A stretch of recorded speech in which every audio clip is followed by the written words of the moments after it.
மாண்புமிகு பேரவைத் தலைவர் அவர்களே, தமிழ்நாட்டு மக்களின் நெஞ்சில் குடியிருக்கும் மாண்புமிகு முதல்வர் அவர்களே, மாண்புமிகு அமைச்சர் பெருமக்களே, மாண்புமிகு எதிர்க்கட்சி தலைவர் அவர்களே, மாண்புமிகு சட்டப்பேரவை உறுப்பினர்களே, எனக்கு சிவகாசி பொருந்தும் என்று கணித்த என் அண்ணன்கள் விஷ்ணு மற்றும் ஜான் ஆரோக்கியசாமி அவர்களுக்கும், என் திறமையை நம்பி வாய்ப்பு கொடுத்த என் அப்பா புசியானந்த் அவர்களுக்கும், ஆதவ் சார் அவர்களுக்கும் என் மிகுந்த நன்றி அண்ட் வணக்கம். நம் அன்பிற்குரிய முதல்வர் அவர்கள் தமிழ்நாட்டின் அடுத்த தலைமுறைகளும் வாழ்த்தக்கூடிய திட்டங்களை இந்த பட்ஜெட்டில் இடம்பெற செய்திருக்கிறார்கள். A politician thinks of the next election, a statesman thinks of the next generation என்று வின்ஸ்டன் சர்ச்சில் சொன்ன வார்த்தைகள் ஸ்டேட்ஸ்மேன் லீடர் ஆன நம் மாண்புமிகு முதல்வர் அவர்களுக்கு அப்படியே பொருந்தும். இந்த வரலாற்று முக்கியமான தருணத்தில் முக்கியத்துவம் மிகுந்த துறையான தொழில் முதலீட்டு ஊக்குவிப்பு மற்றும் வர்த்தகத்துறை பொறுப்பை எனக்கு வழங்கி பெண் இனத்தையே பெருமைப்படுத்தி இருக்கும் மாண்புமிகு முதல்வர் அவர்களுக்கு எனது சிரம் தாழ்ந்த வணக்கங்களை தெரிவித்துக் கொள்கிறேன். நம் முதல்வரின் அன்பு வேண்டுகோளை ஏற்று அரசியலுக்கு புதுமுகமான என்னை ஏற்றுக்கொண்டு சட்டமன்ற உறுப்பினராக தேர்வு செய்து இங்கே அனுப்பி வைத்துள்ள இந்தியாவின் குட்டி ஜப்பான் என பெருமையோடு அழைக்கப்படும் சிவகாசி தொகுதி மக்களுக்கு என் மனப்பூர்வமான நன்றிகளை தெரிவித்துக் கொள்கிறேன். எனது அன்பான பெற்றோர்களுக்கும் எனக்கு இப்போதும் வழிகாட்டிகளாக திகழும் என் மதிப்புக்குரிய ஆசிரியர் பெருமக்களுக்கும் இந்த நேரத்தில் நன்றியை தெரிவித்துக் கொள்கிறேன். ஒரு சாதாரண குடும்பத்து பெண் ஆன நானும் இங்கே இந்த பேரவையில் கம்பீரமாக அமர்ந்திருக்கும் சகோதரிகளும் எளிய பின்னணியில் இருந்து வந்திருக்கிறோம். ஆண்களுக்கே உரியதாக கருதப்பட்ட அரசியல் அரங்குகளில் நுழைந்து தைரியமாக எங்களால் களமாட முடிகிறது என்றால் அதற்கான தைரியத்தையும் ஊக்கத்தையும் தந்தவர் எங்கள் தலைவர் மாண்புமிகு முதல்வர் அவர்கள். நமது 5 கொள்கை தலைவர்களில் 2 பெண் தலைவர்களை இடம்பெற செய்து பெண் இனத்தையே பெருமைப்படுத்தி இருப்பவர் நம்முடைய அன்பிற்குரிய முதல்வர் அவர்கள். எளிமையான குடும்பத்தில் பிறந்து தமிழ் வழியில் பயின்று சிறுவயது திருமணத்தை மறுத்து கார்ப்பரேட் நிறுவனங்களில் பணி அனுபவம் பெற்று தலை நிமிர்ந்து நடக்க முயற்சிக்கும் என்னையே கூட தினம்தோறும் கேலி செய்து முடக்க பார்க்கிறது இந்த சமூகம். பெண் புத்தி பின் புத்தி என்று இகழ்வது இந்த சமூகத்தின் பொது புத்தி. நானும் இங்கே அமர்ந்திருக்கும் சகோதரிகளும் எத்தனையோ கேலி கிண்டல்களை புறம் தள்ளி துணிச்சலுடன் களமாடுகிறோம் என்றால் சிங்கப்பெண் என்ற அடைமொழி தந்து எங்களை உத்வேகப்படுத்த ஒரு அண்ணன் இருக்கிறார் என்ற அசாத்தியமான நம்பிக்கை தான் காரணம். பெண்களின் கைகளில் இருந்து சமையல் கரண்டியை பிடுங்கிவிட்டு புத்தகங்களை கொடுங்கள் என்று சொன்னார் எங்கள் கொள்கை தலைவர் பெரியார். பாலின சமத்துவம் பற்றி எல்லாரும் பேசுகிறார்கள். ஆனால் பொது வாழ்க்கைக்கு வருகிற பெண்கள் சந்திக்கிற பிரச்சனைகள் அதிகம். அத்தகைய ஒரு சூழ்நிலையில் பெண்களுடைய கண்ணியம் எந்த வகையிலும் பாதிக்கப்படக்கூடாது என்பதில் மிக உறுதியாக இருக்கக்கூடிய ஒரே தலைவர் நம்முடைய முதலமைச்சர் தளபதி அவர்கள். பெண்களின் கண்ணியத்துக்கு யாராவது இழுக்கு ஏற்படுத்தினால் அவர்கள் யாராக இருந்தாலும் சட்டம் அதன் கடமையை செய்யும் என்று செயல் மூலம் உணர்த்தக்கூடிய ஒரு முதலமைச்சர் இங்கு இருப்பதால் பெண்கள் தாங்கள் பாதுகாப்பான ஆட்சியின் கீழ் இருக்கிறோம் என்று மகிழ்ச்சியோடு இருக்கிறார்கள். பெண் குழந்தைகளின் கல்வியில் மட்டுமல்ல அவர்கள் எல்லா துறைகளிலும் சிறந்து விளங்க வேண்டும் என்பதில் பெரும் அக்கறை செலுத்திய மறைந்த முதலமைச்சர் புரட்சி தலைவி அம்மா அவர்களால் பெண்கள் முன்னேற்றத்திலும் பாதுகாப்பிலும் பெரும் உறுதுணையாக பக்கபலமாக தளபதி அவர்களும் தாவேகாவும் இருந்ததால் தான் மிக பெருவாரியான பெண்கள் தாய்மார்கள் கடந்த தேர்தலில் தளபதிதான் ஆட்சிக்கு வர வேண்டும் என்று மகத்தான தீர்ப்பை அளித்திருக்கிறார்கள். இந்த நேரத்தில் மிஷல் ஒபாமா சொன்ன ஒரே ஒரு ஸ்டேட்மெண்ட் மட்டும் நான் சொல்லணும்னு விருப்பப்படுறேன். Strong men, a strong men who are truly role models don't need to put down women to make themselves feel powerful. People who are truly strong lift others up. People who are truly strong lift others up. People who are truly powerful bring others together. இந்த statement கரெக்டா இருக்கும் நம்மளுடைய முதலமைச்சருக்கு.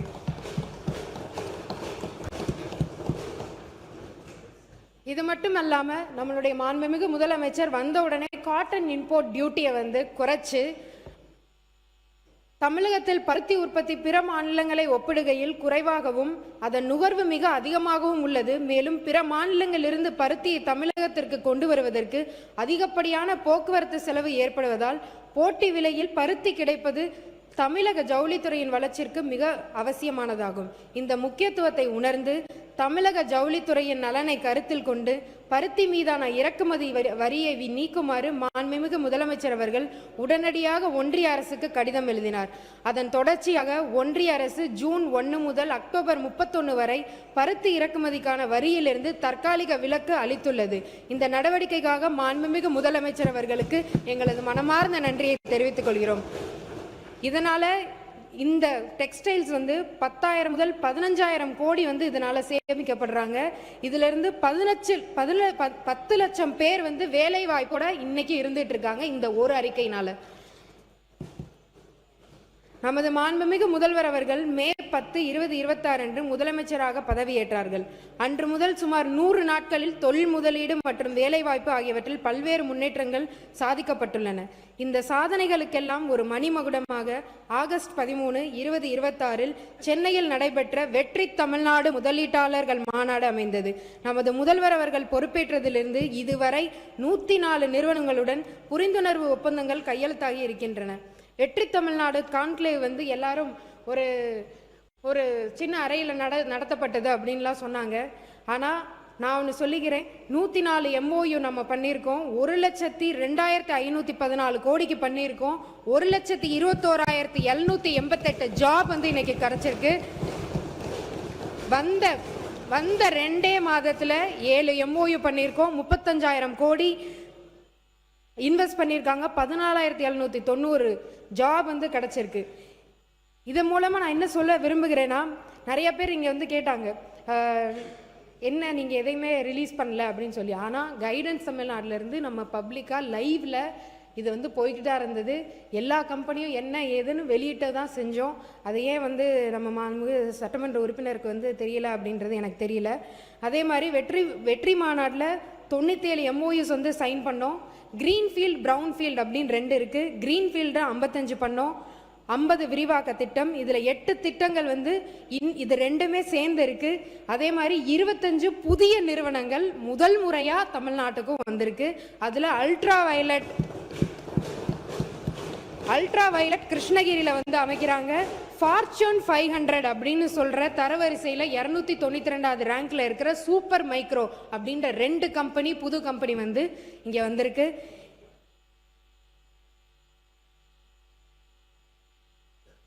நூறு நாட்களில் 1 லட்சம் கோடி ரூபாய் முதலீடு உறுதி செய்யப்பட்டுள்ளது. இந்த முதலீடுகள் மூலமாக 1,21,788 வேலை வாய்ப்புகளும் உறுதி செய்யப்பட்டுள்ளன. இவையெல்லாம் ஜஸ்ட் ட்ரெய்லர் தான், மெயின் பிக்சர் இனிமே தான் வரும். 100 நாட்களில் நமது மாண்புமிகு முதல்வர் அவர்கள் தலைமையிலான அரசு 100 நாட்களில் 1 லட்சம் கோடி முதலீட்டை ஈர்த்துள்ளது என்ற சாதனையை கேட்டதும் சிலருக்கு பொறுக்கவில்லை. அது எப்படி சாத்தியம் என்ற பதற்றத்துடன் கேட்கிறார்கள். முதலீட்டாளர்களுக்கு மாபெரும் நம்பிக்கை தந்திருப்பது நம் தலைவர் கூறிய வார்த்தைகள். உங்களிடம் யாராவது லஞ்சம் கேட்டால் கொடுக்க முடியாது என்ற துணிச்சலாக சொல்லுங்க, இது எங்க தம்பி விஜய் ஆட்சி, இது எங்க பிள்ளை விஜய் ஆட்சி என்ற தைரியமாக சொல்லுங்க, நான் உங்களுடன் இருக்கிறேன் என்று அவர் வெளிப்படையாக அறிவித்ததால் தான் அவர் ஆட்சிக்கு வந்த பிறகு அரசு அலுவலகங்கள் 1 பைசா லஞ்சம் இல்லை. இது முதலீட்டாளர்கள் மத்தியில் பெரும் பேசு பொருளாக மாறிவிட்டது. வெற்றி தமிழ்நாடு முதலீட்டாளர்கள் மாநாட்டின் போது வெளிநாட்டு முதலீட்டாளர்கள் பலரும் இதற்காக முதல்வருக்கு நன்றி தெரிவித்தனர்.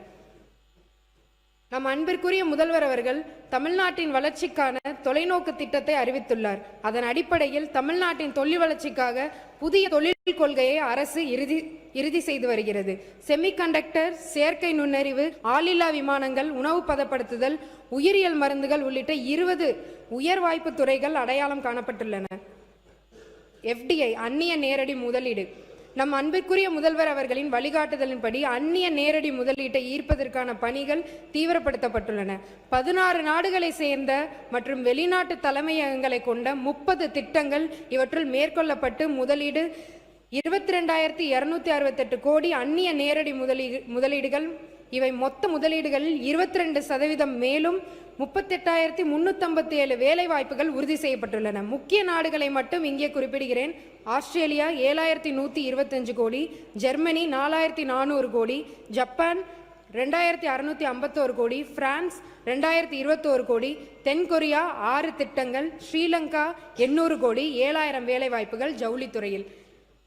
தமிழ் டயஸ்போரா உலக தமிழ் சமூகத்துடனான தொடர்பை மேலும் வலுப்படுத்தும் வகையில் மாண்புமிகு முதலமைச்சர் அவர்கள் உலகம் முழுவதும் வாழும் புலம்பெயர் தமிழர்களுக்கு தங்கள் பூர்வீக மண்ணில் முதலீடு செய்யுமாறு அழைப்பு விடுத்து கடிதம் எழுதியுள்ளார். இதற்கு 120 பேர் பதிலளித்துள்ளனர்.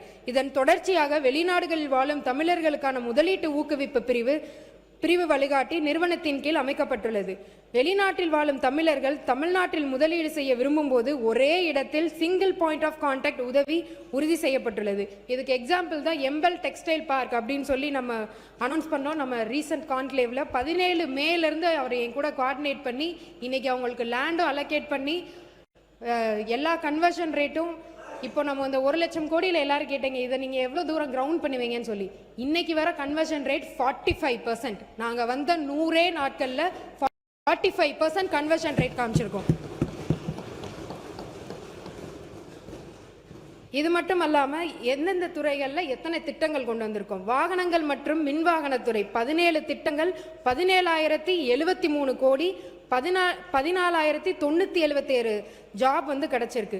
புதுப்பிக்கத்தக்க எரிசக்தி இந்த துறையில 15,787 கோடி. பொறியியல் உற்பத்தி துறையில 20 திட்டங்கள் 9,525 கோடி 22,220 ஜாப். ஜவுளித்துறையில 16 திட்டங்கள் 7,871 கோடி 24,876 ஜாப்ஸ். மின்னணுவியல் மற்றும் செமிகண்டக்டர் 10 திட்டங்கள் 5,893 கோடி 7,236 ஜாப்ஸ். உயிர் அறிவியல் திட்டங்கள் 8 திட்டங்கள் கொண்டு வந்திருக்கோம். 33,893 கோடி இதுல இன்வெஸ்டர்ஸ் இன்வெஸ்ட் பண்ணியிருக்காங்க. வான்வெளி பாதுகாப்பு மற்றும் விண்வெளி 6 திட்டங்கள் 2,787 கோடி இதில் இன்வெஸ்ட் பண்ணியிருக்காங்க. தொழில்துறை பூங்காக்கள், கடல்சார் துறை, பொம்மைகள், ஆள் தொழில்நுட்பம் இதில் 8 திட்டங்கள் கொண்டு வரப்பட்டிருக்கு. பல்கலைக்கழகங்கள், R&D, GCC உள்ளிட்ட துறைகளிலும் முதலீடு 1000லிருந்து 5000 ஜாப் கொடுக்குது. மேம்பட்ட தொழில்நுட்ப முன்னுரிமை துறைகள் 40 திட்டங்கள் 54,787 கோடி 30,157 ஜாப் கொண்டு வந்திருக்கோம். தரவு மையங்கள் 3 திட்டங்கள் 26,417 கோடிக்கு இத்தனை துறைகளிலும் நம்ம முதலீடு கொண்டு வந்திருக்கோம். இத்தனை துறைகளிலும் ஜாப் நம்ம இன்னைக்கு கொண்டு வந்திருக்கோம்.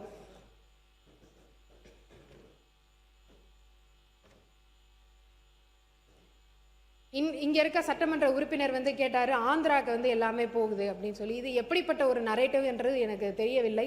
ஏன்னா முதலீடு எப்படி நடந்ததுன்னு தெரிஞ்சதுன்னா இந்த மாதிரி ஒரு கேள்வியே வராது.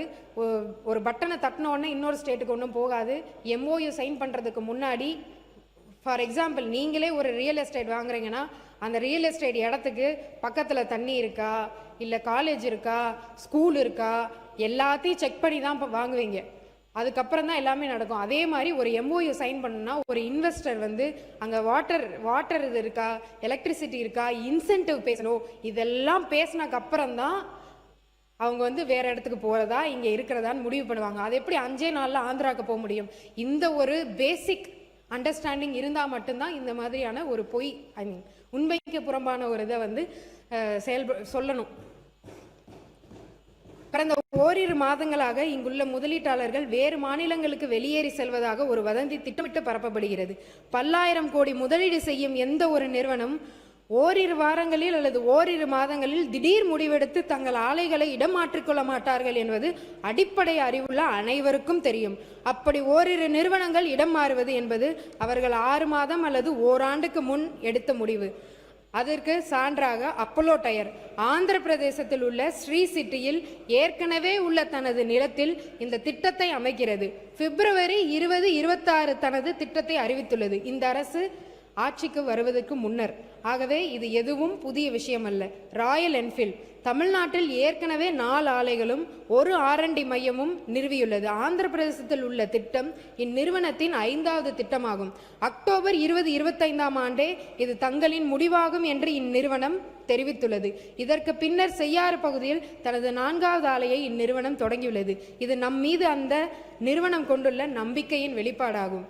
அதானி கிரீன் நிறுவனத்தின் 24,500 கோடி 4,000 வேலைவாய்ப்புகள் கொண்ட பம்ப்டு ஹைட்ரோ திட்டம் தமிழ்நாட்டிலேயே தொடர்கிறது. இதனை நிறுவுவதற்கான பணிகள் தொடர்ந்து மேற்கொள்ளப்பட்டு வருகிறது. வேலூர் மாவட்டம் அல்லேரி பகுதியில் டான்ஜெட்கோ முதற்கட்ட EOA வெளியிட்டுள்ளது. இதன் சாத்தியக்கூறு ஆய்வுகள் மற்றும் பொறியியல் பணிகள் மேற்கொள்ளப்பட்டு வருகின்றன. இந்நிறுவனத்தின் 2ஆம் கட்டம் திருநெல்வேலியில் திட்டமிடப்பட்டுள்ளது. ரிலையன்ஸ் சோலார் அண்ட் பேட்டரி திட்டம் இதுவரையில் எந்த மாநிலத்துடனும் புரிந்துணர்வு ஒப்பந்தம் மேற்கொள்ளப்படவில்லை. நிறுவனத்திடமிருந்து கிடைத்த தகவல்களின்படி இதுவரை இறுதி முடிவு எதுவும் எடுக்கப்படவில்லை. அதே வேளையில் தமிழ்நாட்டுடன் மேற்கொள்ளப்பட்டுள்ள புரிந்துணர்வு ஒப்பந்தம் 11,760 கோடி மற்றும் 7,000 நேரடி மற்றும் சுமார் 43 மறைமுக வேலைவாய்ப்புகள் திட்டத்திற்கான பணி நடைபெற்று வருகிறது. இத்திட்டத்திற்கான நிலம் கையகப்படுத்தும் பணிகள் மேற்கொள்ளப்பட்டு வருகிறது. கூகுள் தரவு மையம் தொடக்கம் முதலே இந்நிறுவனத்தின் தேர்வு ஆந்திர பிரதேசம் என்றுதான் இருந்து வந்துள்ளது. தமிழ்நாடு போட்டியே இல்லை. தமிழ்நாடு முதல் 100 நாட்களிலேயே 26,417 கோடி முதலீடுகள் அளவிற்கான உறுதிப்பாடுகளை தரவு மையங்களில் ஈர்த்துள்ளது. அக்னி அஸ்திரா இதை இழந்த திட்டமாக கருத இயலாது. திட்டமிட்டு மேற்கொள்ளப்பட்ட கொள்கை முடிவு. ஏனெனில் வெடிமருந்து உற்பத்தி திட்டங்களுக்கு பாதுகாப்பு இடைவெளியாக ஆயிரக்கணக்கான ஏக்கர் தேவைப்படுகிறது. பாதுகாப்பு துறையில் முதலீடுகளை ஈர்க்கும் உறுதிப்பாடு தொடர்ந்து வெளிப்படுகிறது. 100 நாட்களில் 2,787 கோடி முதலீடு என்ற அளவில் 6 வான்வெளி மற்றும் பாதுகாப்பு திட்டங்கள் ஈர்க்கப்பட்டுள்ளன. இதில் தூத்துக்குடியில் மேற்கொள்ளப்பட்டுள்ள அக்னிகுல் மற்றும் ஸ்கைரூட் திட்டங்களும் அடங்கும். தென்கொரியா பயணம் HD ஹூண்டாய். நான் இதை சொல்லியே ஆகணும். நான் சவுத் கொரியா போனப்போ இங்கே HD ஹூண்டாய் பார்த்தோம், மோட்டிவ் லிங்க் பார்த்தோம். இந்த மாதிரி ஒரு 5 கம்பெனி பார்த்ததுல ஆந்திரா அங்கே இருக்கிற அமைச்சரும் போய் பார்த்தாரு. ஆனால் அவர் அங்கே சூஸ் பண்ணல, இங்கே தான் சூஸ் பண்ணி இங்கே MOU பண்ணி நம்மக்கிட்ட தான் இருக்கிறாங்களே தவிர இதை யாரும் எடுத்து அதை சொல்லவே இல்லையே. தேடி வரும் நிறுவனங்களை வரவேற்று ஆதரித்து அரவணைத்து அவை தொடர்ந்து தமிழ்நாட்டில் விரிவாக்கம் செய்ய உதவுவதுதான் நமது பாசிட்டிவ் அணுகுமுறை. இங்கே ஒரே ஒரு உதாரணத்தை குறிப்பிட விரும்புகிறேன். மோட்டிலிங்க் தமிழ்நாட்டில் 300 கோடி ரூபாய் முதலீடு செய்ய முடிவு செய்துள்ளது. இதற்காக நாங்கள் தென்கொரியாவுக்கே சென்று அந்த நிறுவனத்துடன் பேச்சுவார்த்தை நடத்தினோம். ஆந்திர பிரதேசம் இந்த திட்டத்திற்கு போட்டியிட்டது. அதே மாநிலத்தின் தொழில் அமைச்சர் அவர்களும் தென்கொரியா சென்று பேசினார். இதுதான் உண்மை. பின்தங்கிய மாவட்டங்களில் நில வங்கி உருவாக்குதல். பின்தங்கிய மாவட்டங்களில் நில வங்கியை உருவாக்கும் முயற்சியில் அரியலூர், புதுக்கோட்டை, விருதுநகர், தூத்துக்குடி, திருநெல்வேலி, திருவண்ணாமலை மற்றும் தருமபுரி ஆகிய பின்தங்கிய மாவட்டங்களில் 11/5/2026 முதல் தற்போது வரை 3614 ஏக்கர் நிலங்கள் நிலையெடுப்பு நில உரிமை மாற்றம் செய்யப்பட்டு சிப்காட் நில வங்கியின் இருப்பில் உள்ளது. ஏனைய பின்தங்கிய மாவட்டங்களில் நிலம் கண்டறியப்பட்ட நிலையெடுப்பு நடவடிக்கை எடுக்கப்பட்டு வருகிறது. பின்தங்கிய மாவட்டங்களில் முதலீடு ராமநாதபுரத்தில் பின்தங்கிய மாவட்டம். அங்கே கோத்தாரின்ற ஒரு இன்வெஸ்டர் இன்வெஸ்ட் பண்ணியிருக்காங்க. நான் லெதர் ஷூ 10,000 ஜாப் கிடைக்கிறது. புதுக்கோட்டையில் 3500 ஜாப் கிடைக்குது. வேலூரில் 3000 ஜாப் கிடைக்குது. சிவகங்கையில் 1600 ஜாப் கிடைக்குது. நாமக்கல், கடலூர், திண்டுக்கல், திருவண்ணாமலை மற்றும் விருதுநகர் இதில் எல்லாத்துலேயும் PM மித்ரா பார்க்கில் வருது. 13 திட்டங்கள் 1 அல்லது அதற்கு மேற்பட்ட மாவட்டங்களில் மேற்கொள்ளப்பட்டுள்ளன. பிற்படுத்தப்பட்ட மாவட்டங்களில் கண்டிப்பாக நம்ம இண்டஸ்ட்ரி கொண்டு வருவோம்னு சொல்லி நம்மளுடைய வாக்குறுதியிலேயே கொடுத்துருந்தோம். அதை நாங்கள் ஃபஸ்ட்டு MOUலேயே நாங்கள் காமிச்சிட்டோம். இத்தனை 13 மாவட்டங்களில் நாங்கள் கொண்டு வந்திருக்கோம். சிப்காட் தொழிற்பூங்காக்களில் தொழில் நிறுவனங்களுக்கு மனை ஒதுக்கீடு செய்வதில் 100% வெளிப்படைத்தன்மையை உறுதி செய்யும் பொருட்டு வெளிப்படையான மற்றும் எளிமைப்படுத்தப்பட்ட நில ஒதுக்கீடு நடைமுறைகள் மற்றும் முழுமையான டிஜிட்டல் மயம் மூலம் தடையற்ற சேவை வழங்க சிப்காட் நிறுவனம் புதிய முன்னெடுப்பு நடவடிக்கைகள் மேற்கொண்டு வருகிறது. இது பற்றிய விரிவான திட்ட விவரத்தை எனது அறிவிப்புகளில் தெரிவிக்க விரும்புகிறேன்.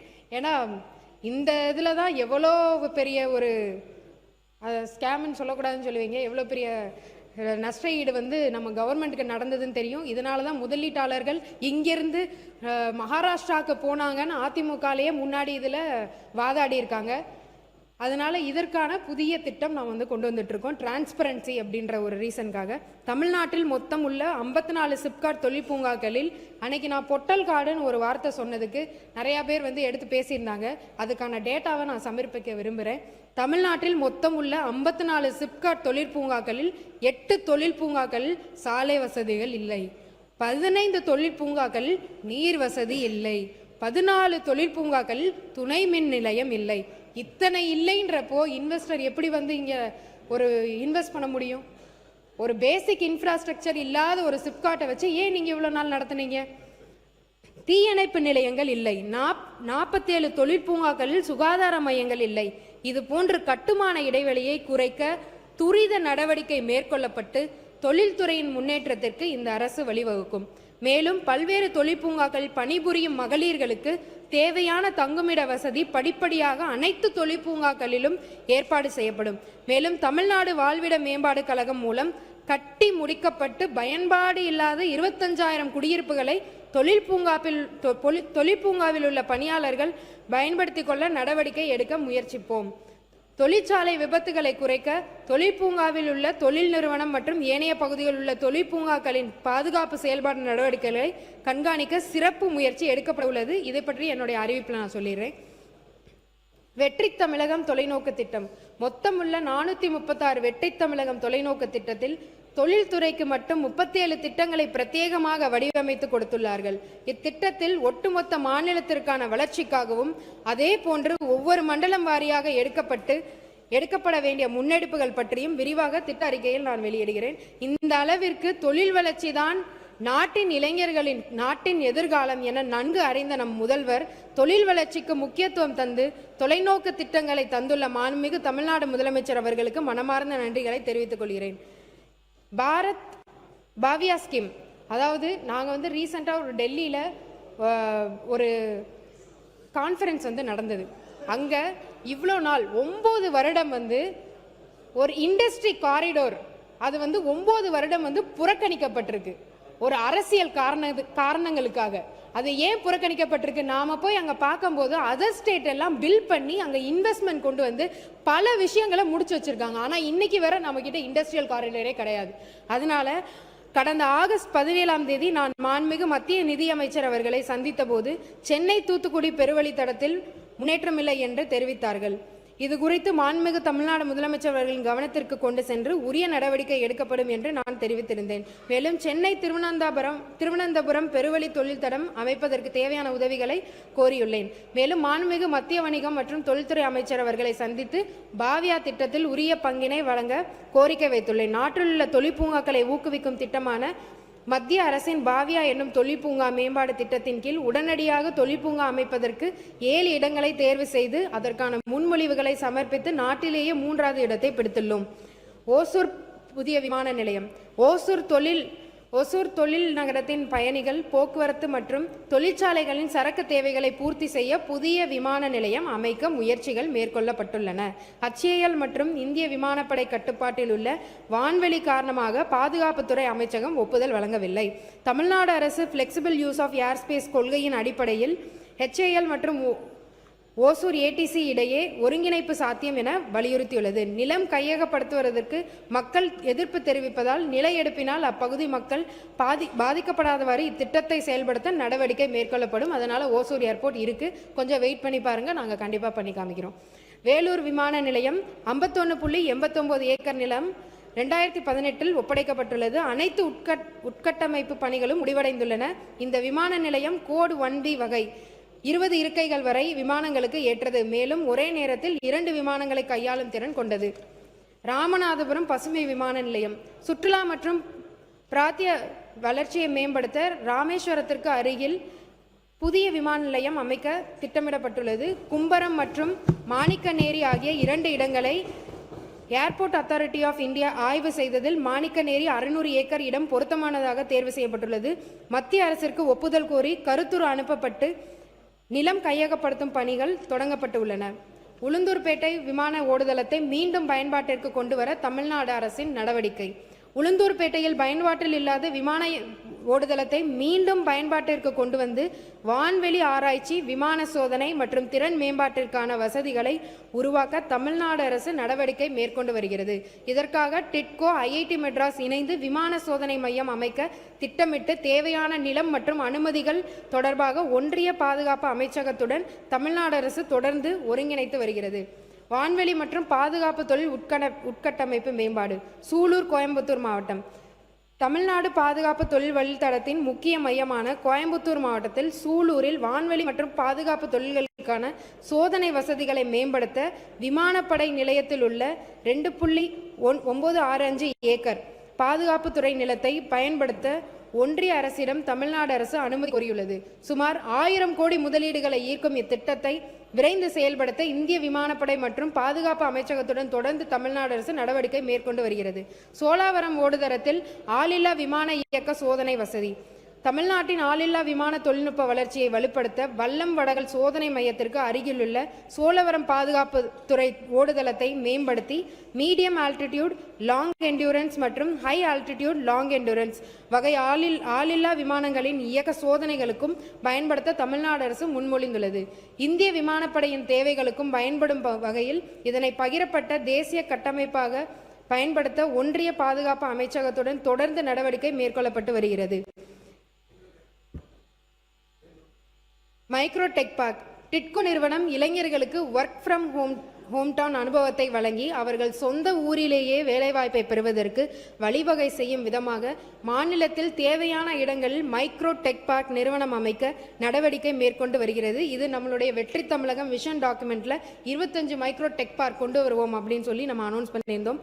பட்டாபிராமில் காலையில் கேட்டிருந்தாரு மாண்புமிகு சட்டமன்ற உறுப்பினர், டைடல் பார்க் ஆரம்பிச்சுட்டு கிடப்பிலையே போட்டுட்டாங்க அப்படின்னு சொல்லி, அதில் இருக்க ஆக்குபென்சியும் கம்மியாக இருக்குது அப்படின்னு சொல்லி கேட்டிருந்தாங்க. பட்டாபிராம் அங்கே பார்த்தீங்கன்னா 2024 தான் சொல்லியிருக்காங்க. இன்றைக்கி வேறு 30% ஆக்குபென்சி தான் இருக்குது. அதே மாதிரி விழுப்புரத்துலையும் பார்த்தீங்கன்னா 56% ஆக்குபென்சி தான் இருக்குது. இதை விட இன்னும் ஒரு கேலி இதுக்கு என்னென்னா, விருதுநகர், திருநெல்வேலி, கன்னியாகுமரி, நாகப்பட்டினம், ஈரோடு, புதுக்கோட்டை, கரூர் இந்த எல்லா இடத்துலையும் நியோ டைடல் பார்க்குன்னு சொல்லிட்டு ஃபண்டே இல்லாத இடத்துல அங்கே போய் ஃபவுண்டேஷன் ஸ்டோனை மட்டும் லேட் பண்ணி வச்சுட்டு வந்துட்டாங்க. டைடல் நியோ பார்க்கானது விழுப்புரத்தில் திருச்சிற்றம்பலம் என்னும் இடத்தில் கட்டப்பட்டுள்ளது. இது மிக உள்ளே உள்ள ரிமோட் ஏரியா ஆகும். மேலும் இதில் 56% மட்டுமே பயன்பாட்டு நிலையில் உள்ளது. மேலும் விருதுநகர், திருநெல்வேலி, கன்னியாகுமரி, நாகப்பட்டினம், ஈரோடு, புதுக்கோட்டை மற்றும் கரூர் ஆகிய மாவட்டங்களில் டெண்டர் விடப்பட்டது, கான்ட்ராக்டர் ஒதுக்கப்பட்டது, அடிக்கல்லும் நாட்டப்பட்டது. ஆனால் நிதி ஒதுக்கீடு செய்யப்படவில்லை. ஏன்னா அப்போ நிதியே இல்லை. ஆனால் அடிக்கல் மட்டும் நாட்டிட்டாங்க, கான்ட்ராக்டருக்கும் கொடுத்துட்டாங்க. தமிழ்நாடு தொழில்துறையில் நாட்டின் முதன்மை மாநிலமாக உள்ளது. உயர்கல்வித்துறையிலும் இது முக்கியமானது, எல்லாருக்குமே இது ரொம்ப முக்கியமானது. தமிழ்நாடு தொழில்துறையில் நாட்டின் முதன்மை மாநிலமாக உள்ளது. உயர்கல்வித்துறையிலும் நாட்டிலே முதன்மை மாநிலமாக உள்ளது. அதாவது 50% கிராஸ் என்ரோல்மெண்ட் ரேஷியோ. இருப்பினும் இவ்விரண்டையும் இன்னைக்கும் இண்டஸ்ட்ரி அகாடமியா இன்டர்ஃபேஸ் முயற்சி இதுவரை முனைப்பாக எடுக்கப்படவில்லை. நமது அரசு இதில் சிறப்பு கவனம் செலுத்தி இவ்விரு துறைகளையும் ஒருங்கிணைத்து சிறப்பாக செயல்படுத்திட வழிவகை செய்யப்படும். அதே போன்று ஒவ்வொரு மாவட்டத்திற்கும் என பிரத்யேக மாவட்ட வளர்ச்சி திட்டம் தயாரித்து இளைஞர்களுக்கு அதிகமான வேலைவாய்ப்பு ஏற்படுத்தி தரப்படும். இந்த விண்வெளி பூங்காவில் அக்னிகுல் காஸ்மோஸ், கைரூட் ஏரோஸ்பேஸ் உள்ளிட்ட முன்னணி தனியார் விண்வெளி நிறுவனங்கள் முதலீடு செய்ய தமிழ்நாடு அரசுடன் புரிந்துணர்வு ஒப்பந்தங்களை மேற்கொண்டுள்ளன. மேலும் இந்திய விண்வெளித்துறையின் எதிர்கால வளர்ச்சி வாய்ப்புகளை கருத்தில் கொண்டு அக்னிகுல் காஸ்மோஸ் நிறுவனத்தில் 25 கோடி பங்கு முதலீடு செய்ய டிட்கோ முன்மொழிந்துள்ளது. இந்த முதலீடுகள் மற்றும் தொழில்துறை உட்கட்டமைப்புகள் மூலம் தமிழ்நாடு விண்வெளி உற்பத்தி ஏவுதல் மற்றும் விண்வெளி தொழில்நுட்பங்களின் முன்னணி மையமாக உருவாகும் வாய்ப்பு அதிகரித்துள்ளது. தமிழ்நாடு தொழில் முதலீட்டு நிறுவனத்தை பொறுத்தவரை பெருகி வரும் பெருந்தொழில் நிறுவனங்களில் தொழில் முதலீடுகள் செய்யும் தொழில் நிறுவனங்களுக்கு தேவையான ஆன்சிலரி சப்போர்ட், MSME நிறுவனங்களை ஊக்குவிக்க தேவையான நிதி உதவிகள் டிக் நிறுவனம் மூலம் வழங்க புதிய வழிவகை செய்யப்பட்டுள்ளது. இது பற்றிய விரிவான அறிவிப்பை நான் என்னோட இதில் சொல்லிடுறேன். இதுக்கு ஒரு உதாரணமாக நான் என்ன சொல்ல விரும்புகிறேன்னா, டிக் ஒரு காலகட்டத்தில் ஒரு லோன் கொடுக்குற ஒரு இதாக தான் இருந்திருக்கு. இன்னைக்கு நம்ம என்ன பண்ண போகிறோம் அப்படின்னா, SHG குரூப் அவங்களையும் இம்ப்ரூவ் பண்ணுறதுக்கு ஒரு புதிய, ஏன்னா இது முன்னாடியே பண்ணியிருக்காங்க. சின்ன பிள்ளைன்ற மதுரை மாவட்டத்தில் ஒருத்தவங்க இருந்தாங்க. அவங்க ஓரிங் ஹைட்ரோக்ளாலிக் சிஸ்டத்தை ஆயில் லீக்காமல் இருக்கிறதுக்கு அந்த ஒரு இதை MSMEயில் இருக்கிற ஒரு SHG மதுரையில் இருக்கிற ஒரு பெண்மணி அதை பண்ணிட்டு இருந்தாங்க. அப்போவே வாஜ்பாய் அவர்கள் அவங்க வீட்டில் போய் அவங்களுடைய காலில் கும்பிட்டு இருந்தாங்க. ஸோ அந்த மாதிரியான ஒரு திட்டத்தை நமது மாண்புமிகு முதல்வர் அவர்கள் இண்டஸ்ட்ரியும் MSMEயும் இணைத்து அங்கே இருக்க SHG குரூப் பெண்களும் வளர வேண்டும் அப்படின்றத இன்னைக்கு வலியுறுத்தியிருக்காங்க.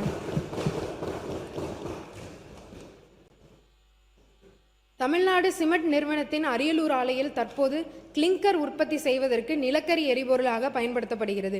எனவே டான்சம் நிறுவனம் முதற்கட்டமாக குறைந்தபட்சம் 15% மாற்று எரிபொருள் பயன்பாட்டிற்காக பல முயற்சிகளை எடுத்து வருகிறது. அதன்படி நாளொன்றிற்கு குறைந்தபட்சம் 75 மெட்ரிக் டன் மாற்று எரிபொருள் தேவைப்படுகிறது. இதற்கிடையே தமிழ்நாடு நீர்வளத்துறை தமிழ்நாட்டில் உள்ள அனைத்து ஆறுகளை சுத்தப்படுத்தும் நோக்கில் ஆறுகளின் கரைகளில் உள்ள கருவேல மரங்களை அகற்றுவதற்கான முயற்சிகளை எடுத்து வருகிறார்கள். அதைத் தொடர்ந்து நீர்வளத்துறை டான்சம் நிறுவனத்தில் கருவேல மரங்களை மாற்றி எரிபொருளாக பயன்படுத்த அணுகினர். நிலக்கரிக்கு பதிலாக கருவேல மரம் மாற்று எரிபொருளை 15% பயன்படுத்தும் போது ஆண்டுக்கு 10 கோடிக்கு அதிகமாக சேமிப்பு கண்டறியப்பட்டது. எனவே நீர்வளத்துறையிலிருந்து கருவேல மர மாற்று எரிபொருளை வாங்குவதற்காக கருத்துறை இயக்குநர் குழுமத்தில் ஒப்புதல் பெறப்பட்டது. விரைவில் டான்சம் நிறுவனம் சீம கருவேல எரிபொருளை மாற்று எரிபொருளாக பயன்படுத்தும். இந்த சீமை கருவேலம் உள்ளிட்ட மாற்று எரிபொருட்களை பயன்படுத்துவதற்கு தேவையான பெல்ட் கன்வேயர் 1.41 கோடி மதிப்பீட்டில் நிறுவப்பட உள்ளது. கொதிகலன்கள் நிலக்கரி எரிப்பதற்கு முதன்மையான வடிவமைக்கப்பட்டுள்ளது. குறைந்த அளவில் நிலக்கரியுடன் சேர்க்கப்பட்டு கொதிகலனில் எரியூட்டலாம். தற்போது ஒரு நாளைக்கு 500 முதல் 700 டன் வரை கரும்பு சக்கை தூள்கள் கொதிகலனில் எரிபொருளாக பயன்படுத்தப்படுகிறது. இந்நிறுவனத்தின் சிமெண்ட் சூளையில் எரிபொருளாக பயன்படுத்துவதற்காக தினமும் 50 முதல் 70 டன் வரை மரத்தூள்கள் மற்றும் 3 முதல் 5 டன் நகராட்சி கழிவுகள் ஆகியவற்றையும் இந்நிறுவனம் பயன்படுத்தி வருகிறது. தமிழ்நாடு உப்பு நிறுவனத்தின் உற்பத்தி தொடர்ந்து குறைந்து வருகின்றது. இதில் உப்பள தொழிலாளர்களின் தொழில்களுக்கு பாதிப்பு ஏற்படாத வகையில் உப்பு நிறுவனத்தின் உற்பத்தி அதிகரிக்கும். இது தொடர்பாக அரசு எடுக்கப்பட்டுள்ள நடவடிக்கைகளை எனது புதிய அறிவிப்பில் தெரிவிக்கிறேன். நன்றி. ரொம்ப அறிவிப்புகளை அறிந்து கொள்ள ரொம்ப ஆர்வமா இருக்கும். தொழில்துறை அமைச்சர் என்ற பொறுப்பினை வழங்கியதற்கும் இத்துறையின் முக்கியத்துவத்தை நன்கு உணர்ந்து தமிழ்நாட்டின் வரலாற்றிலேயே மிக அதிகபட்ச நிதியான 4414 கோடி ரூபாய் இந்த துறைக்கு ஒதுக்கிய நமது மாண்புமிகு முதலமைச்சர் அவர்களுக்கு எனது நெஞ்சார்ந்த நன்றியை உரிதாக்குகிறேன். தொழில் முதலீட்டு ஊக்குவிப்பு மற்றும் வர்த்தக முதலீட்டாளர்களுக்கு சிவப்பு கம்பள வரவேற்பு, ஒற்றை சாளர அனுமதிகள், தொடர்ச்சியான கட்டமைப்பு மேம்பாடு, சுமூகமான வியாபார சூழல் பேணுதல், தொழில்நுட்ப அடிப்படையிலான அதிவேக வளர்ச்சி, தமிழ்நாட்டின் பின்தங்கிய பகுதிகளுக்கும் சமநிலை வளர்ச்சி, இளைஞர்களுக்கு உயர்திறன் வேலைவாய்ப்புகள் போன்ற கொள்கைகளில் எந்தவித சமரசமும் கூடாது என்று நமது மாண்புமிகு முதல்வர் அவர்கள் எங்கள் துறைக்கு வழிகாட்டியுள்ளார். இந்த தெளிவான கொள்கை வழிகாட்டுதல், இவற்றை சாதிப்பதற்கான உத்வேகம் மிக்க உழைப்பு, இவற்றின் விளைவாக தமிழ்நாட்டை 2036க்குள் 1.5 டிரில்லியன் டாலர் பொருளாதாரமாக மாற்ற வேண்டும் என்ற நமது மாண்புமிகு முதல்வர் அவர்களின் பிரம்மாண்ட கனவு இலக்கு நனவாக போவது உறுதி. மாண்புமிகு வெற்றி முதலமைச்சர் அமைத்த சிறப்பான திட்டங்களை செயல்படுத்துவதற்காக தொழில் நிறுவனங்கள் விரைவாக நிறுவப்பட உள்ளது. அவ்வாறு நிறுவப்பட தேவையான உதவிகளான நிலையெடுப்பு பணிகளை விரைந்து செயல்படுத்த உதவிட மாண்புமிகு வருவாய்த்துறை அமைச்சர் அவர்களையும், நீர்நிலைகளுக்கான தடையின்மை சான்றிதழ் ஒப்புதலை விரைவுபடுத்தி வழங்கிட மாண்புமிகு நீர்வளத்துறை அமைச்சர் அவர்களையும், மின் கட்டுமான வசதிகளை விரைவுபடுத்தி வழங்கிட மாண்புமிகு மின்சார மற்றும் எரிசக்தி துறை அமைச்சர் அவர்களையும், சுற்றுச்சூழல் சார்ந்த அனுமதிகளை வழங்கிட மாண்புமிகு சுற்றுச்சூழல் அமைச்சர் அவர்களையும் அன்புடன் கேட்டுக்கொள்கிறேன். இந்த நேரத்தில் அனைத்து மாண்புமிகு அமைச்சர் பெருமக்களுக்கும் எனது மனமான நன்றியை தெரிவித்துக் கொள்கிறேன்.